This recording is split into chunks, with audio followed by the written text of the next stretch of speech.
Hey sis, welcome back to another episode of the Her Best Self podcast. Today I'm sharing 8 profound lessons that recovery has given me. Some are going to challenge you, some are going to comfort you, but all of them are going to remind you why this healing work is so very worth it. Hey girl, welcome to the Her Best Self podcast. I'm Lindsay Nickel, former competitive figure skater and perfectionist, turned God-led imperfect boy mom and digital CEO. If you find yourself constantly thinking about food and wondering if you'll wake up one day free from the obsessive thoughts and behaviors controlling your life, then I've created this podcast for you because I know exactly what it's like to be a downright hot mess trapped in a destructive cycle of disordered eating. I finally found freedom, and you can too, girlfriend. So if you're ready to heal your relationship with food and body and break the chains of control and show up in your best health, then grab your favorite Tarjay journal and let's get to it so you can start living your best life as your best self. Hey girl, welcome back to the show. I am so excited to be on the mic today with you. Yesterday, we celebrated my youngest son's 8th birthday party, and as I watched him blow out his candles, I got so emotional thinking about all of the birthdays that I have been able to be present with him in. 8 years, and yes, he's my youngest. I also have a 12-year-old, but I go back to the birthdays that I wasn't present in my own body. And that reflection had me reflecting on everything that recovery has taught me about motherhood, about marriage, building a business, aging parents, and of course, life itself. And so today I'm sharing 8 profound lessons that recovery has given me because 8 was a big year. It's like the great 8. And for my sweet Blake, it's mind-boggling to me how fast these little creatures grow. It really did give me some time to sit with myself and think about life and time and all of the things. And so today I want to share with you those 8 different reflections as I found time becoming creative and really sitting with my thoughts. I wanted to get this out to the world. So we're going to dive right in. Feel free to grab a notebook and pen, come back to the show. You can reflect on these lessons and you can think, how do I apply these in my life? How can I avoid some of these pitfalls potentially? And what are some of the things that I can look forward to as I continue to move through this recovery journey?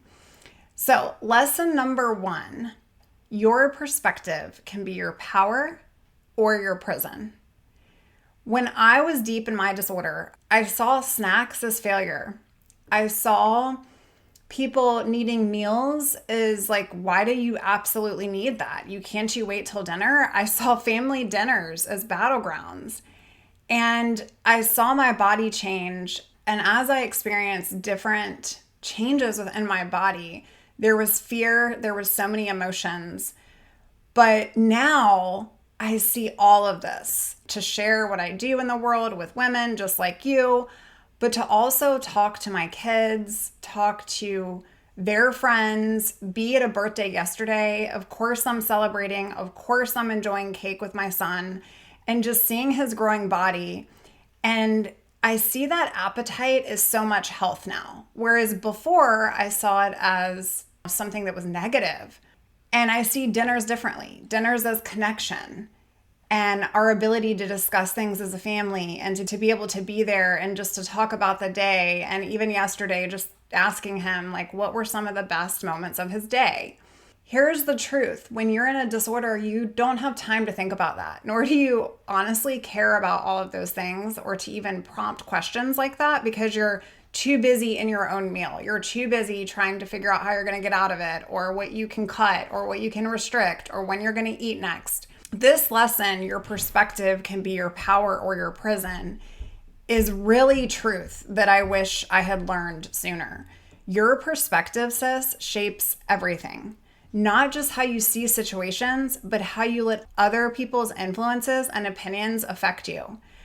In recovery, you learn to choose empowering perspectives and withdraw consent from other people who have all of these judgments. One of my favorite quotes by Eleanor Roosevelt was, "No one can make you feel inferior without your consent, without your permission." And recovery teaches you, friend, to stop giving that permission away to others. I remember in prior birthday parties of my own, I would not have cake. I would not entertain in any celebration. In fact, the thought of even going out with friends made my stomach hurt. But yesterday was just whole and it was good and I enjoyed it and it was delicious in all the right ways. And if anything recovery has taught me, it is that we spend so much time in the prison in our own mind that if we can shape and change our perspective, that can actually be the most powerful thing we do for our life and for other people. And so I'm super grateful that I have the ability to enjoy a piece of cake with my son now instead of wanting to restrict it or instead of modeling that behavior to him and everyone around me. Okay, lesson number 2. Fear comes from inexperience, not incapability. Every time I was terrified to try something new, whether it be in my business, whether that was launching something new or raising prices, it wasn't because I couldn't do it. I just hadn't done it yet. I hadn't done it before. And the eating disorder convinced me I was incapable of, for an example, eating intuitively or resting without guilt or taking up space in the world or not counting calories. But I wasn't incapable, friend. I was just inexperienced because I hadn't figured it out yet. I had spent so much time fighting for my own limitations in my mind that I was focused on the wrong thing. And so that made me feel, feelings aren't facts, by the way, that I didn't know what to do next. And if you're sitting there questioning, like, I don't know what to do next, you do have a lot of things that you can do next. But telling yourself, I don't know what to do next, is what is keeping you in the stuck. And every fear that you have about recovery, it isn't proof that you can't do it. It's actually proof that you just haven't experienced it yet. And so the only way through an experience is to generate an experience, right? Okay, here's lesson number 3. Radical honesty is your recovery superpower. And I cannot say this enough. For years, I said I was fine when I was dying inside. I didn't care about food when it consumed my thoughts.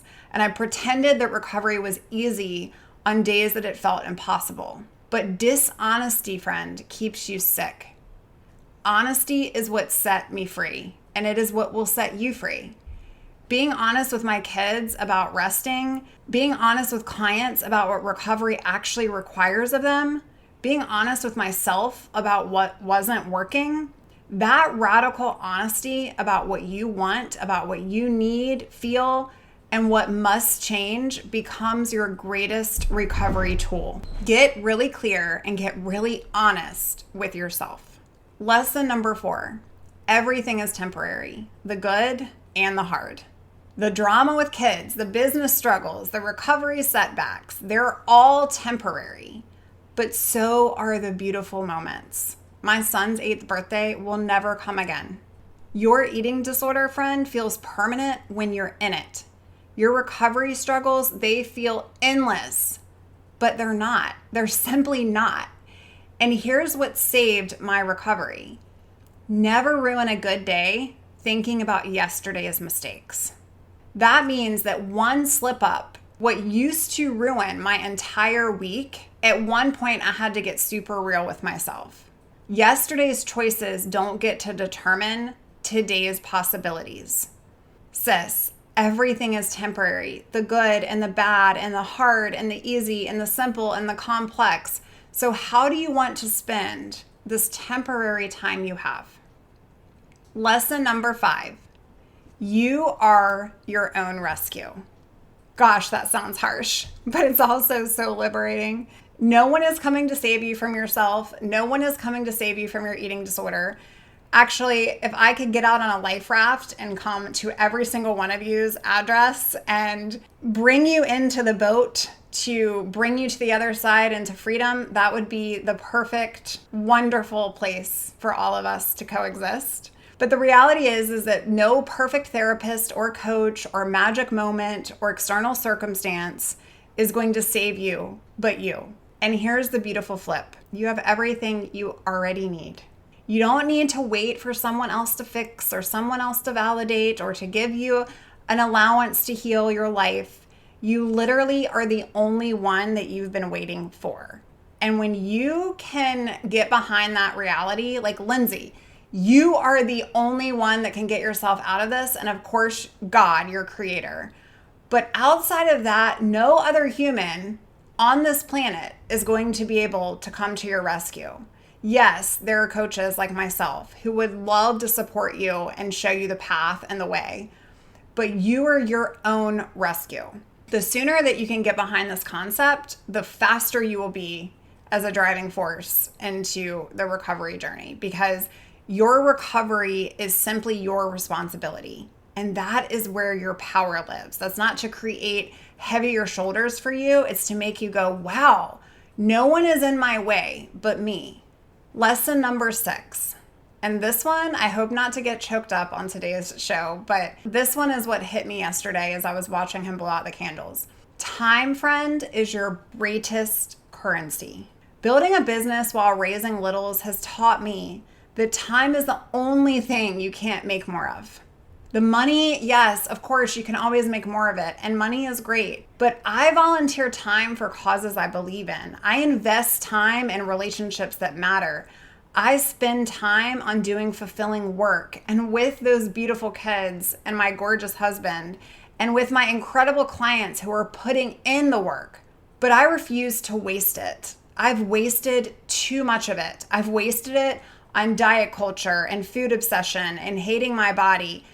And sis, every minute you spend in your eating disorder is a minute that you can't spend living your actual life. And that's just the reality. Like, that is as hard gets, but that is truth. Make it count. Time is your greatest currency. It goes by way too flipping fast. Lesson number 7, healing happens through action, not perfection. Watching my kids grow over the years has showed me that they don't grow in perfect little straight lines. Like, some days they're super mature and say things that I'm like, wow, you are the wisdom of an old man. And other days they are melting down over socks. Okay, socks. Recovery is the same. Some days you are going to feel free. Other days you're going to struggle with old ways and old thoughts. But here's the key. You can't think your way to recovery. You have to go live your way to recovery. You have to live your way there. I didn't positive think or mantra my way out. I acted my way there. Ate when I didn't want to. Rested when it felt super wrong. Took up space. Went out with friends when I wanted to shrink and I didn't like my outfit or how tight my jeans were. You think that I felt all those positive emotions and recovery was such a wonderful experience? No. Can there be parts of it that are wonderful? Absolutely. But a lot of that happens much later in the game when you look back and you go, wow, that was a pivotal part of my journey that I didn't even understand when I was in it. Your thinking changes to match your actions, not the other way around. And that's why when people come to me and they're like, I don't know if I'm ready. If you're waiting to feel ready, you won't ever feel ready. But if you do it regardless of the feeling, you will feel the feeling. And finally, lesson number 8, your recovery ripples into the world like nothing you can ever imagine.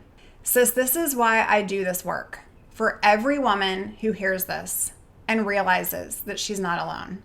For you, for every mom who models freedom for her daughter and her son, for every person who chooses life and to listen to this show over restricting their next meal. Because when you recover loudly, you keep others from dying quietly. Your recovery matters to me so much. It matters to me as much as my own because it matters because it's so much beyond just you or me. When you heal, you give other people permission to heal too.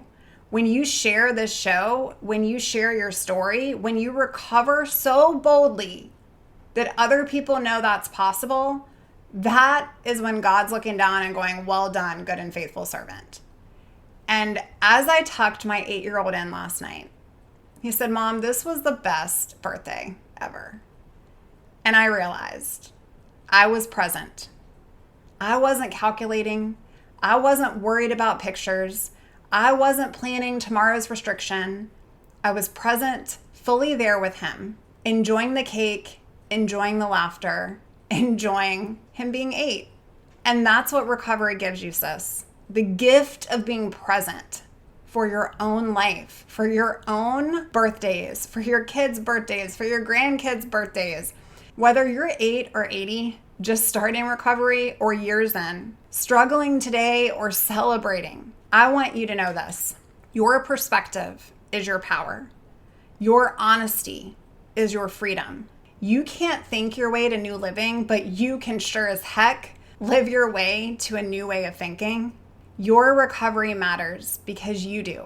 Sis, I hope today's show has given you some oomph behind the start of a week. I want you to start living today. I want you to truly go out and do something with these lessons. I hope that my reflections can give you some permission to go do something great. I love you, friend, and I'll see you real soon on another episode of the pod. Bye for now. Hey, sis, before you go, I want to invite you personally to personalized recovery support with me. If you have been on the fence about working with me, I want you to know that I can help you navigate your recovery because I have been right where you are, restricting and obsessing and calculating and not feeling like you're allowed to rest, overcompensating and running around in circles expecting different results. If you are looking for an ally, a cheerleader, your biggest fan, and also someone who is going to brutally be honest with you and what it takes to get you into freedom, then let's partner together. You can learn more about the Freedom Formula Experience, which is my one-on-one support that is personalized just for you, out on my website at herbestself.co. And if you're up for it, I would love for us to engage in a completely complimentary conversation. If you go out and fill out the client application right there, we can discuss what it looks like to partner one-on-one. Until then, keep on listening to more episodes of the show. I love you, sis. Bye for now. Oh, friend, thank you so much for letting me share what was on my heart today.